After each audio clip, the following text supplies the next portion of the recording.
It's ridiculous dealing with these guys, but I've got a plan, and we're going to execute it. If they don't think Gary can follow through with 1 year of hard work, they don't know Gary. This is good. I've come up with a great plan, and it's going to work. I'd like to actually see what this is going to cost Cogeco. Good morning, guys. A little bit of a different video today. Today we're going to be taking on a corporate conglomerate Cogeco cable here in Northern Ontario. And this is a battle that has been brewing at my house for 8 years. If you look behind me, you'll see the road is quite a ways off in the distance. And there is a service pole right behind that bush.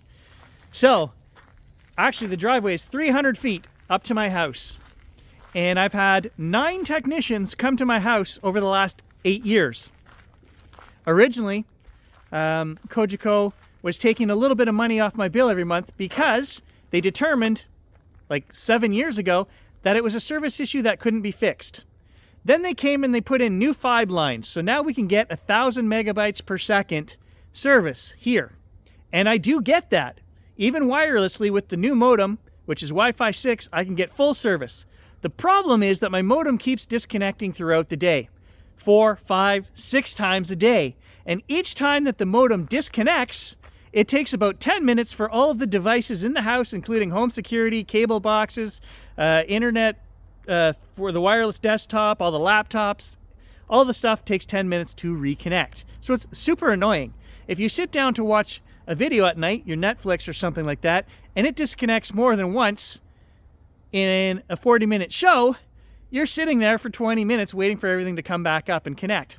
So, what's the problem? What's the issue? Well, they say that that line from out there at that pole to my house, which connects right here on this corner, that line right there, it's too far. So there's nothing they can do. There's nothing wrong, per se, with that line that's in the ground.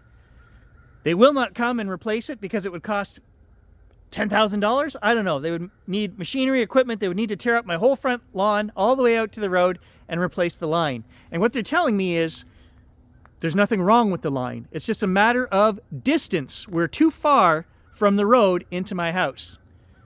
So knowing this and having battled with them for 8 years, my solution was, Cogeco, take $25 off my internet bill every month and I'll live with it.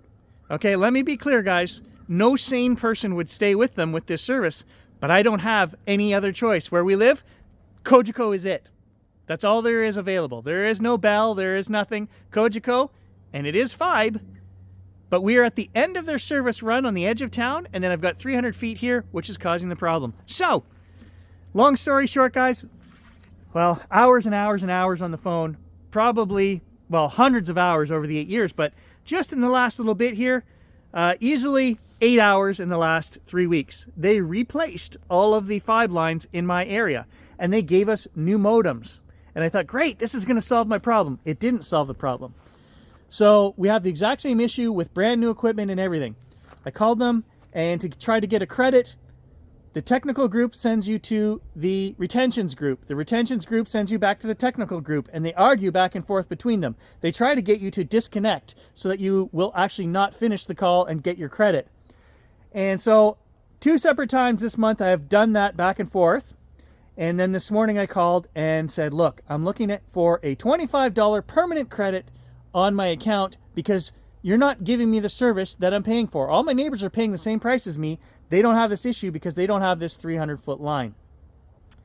The guy in the end says, yes, absolutely. He gives me the $25 credit. But then he says, you're going to have to call in every month to get this credit. And I said, that doesn't make any sense. I'm not calling you every month. And he said, unless you go to retentions, they will offer you a new contract showing this reduction added onto the bill. So 2 hours later, guys, I called retentions and I got the reply that no, they could give me $5 for my internet, $7 for my cable, for a total of $12. And that was as close as they could come. That was the most credit they could put on my account. And I said, no, I'm after a $25 credit. This has been going on for 8 years, hundreds of hours in calls. I want to speak to a supervisor. So the supervisor comes on the line and he basically talks to me like a 5-year-old and says, well, you know, that's our policy. This is the most that they can give you. And if you call the technical services, because I said, whoa, wait a minute, I can call technical services every month and get a $25 credit. He says, yes, you can. I said, why can't they give me a permanent credit? Well, that's our policy, blah, blah. I said, so you're making it the consumer, the customer's problem that I have to repeatedly call you to get this credit? Yes. And I said, okay, let's think about it this way. Your policy is also, if my modem doesn't show up, the tech services group sends a technician out to my house. And he says, yes, it is. And I said, well, we can resolve this now by you giving me, authorizing a $25 credit on my account every month, or I will call in every week for the next year, more if I can, and have a technician sent out to my house, which they've already diagnosed, cleared the house of any issues 9 times. They know what it is. I said, how much is that going to cost you? And he just didn't answer. He said, well, that's your choice, sir, as if I'm not going to do it. And I said, well, mark it down in the book. I said, maybe you'll want to call me back in 4 weeks, but I am going to call a technician to be sent out to my house every week from now until the next year, until we get this resolved. All I'm after is a $25 a month credit. They refused to give it to me. He refused to give it to me. So that's where we're at, guys. I have actually booked a technician for tomorrow. Yeah, I see the signal of the modem. It was offline for a few minutes, but it's online now. Yeah, it keeps occurring. Okay, so I have an appointment available for tomorrow between 1 p.m. to 5 p.m. Okay. Tuesday, September 19th. Does this time work for you? Yes, that works for me. Tomorrow I will be home between 1 and 5. Yeah, 1 to 5. Awesome. So they can arrive anytime during this time slot from 1 to 5, okay? Yeah, for sure. Thank you. He will be the 3rd technician in about 8 days. And we're going to continue this. I'm going to see how far we can carry this on. And I'd like to figure out how much is this costing Cogeco every time they send a technician out to my house for 2 hours.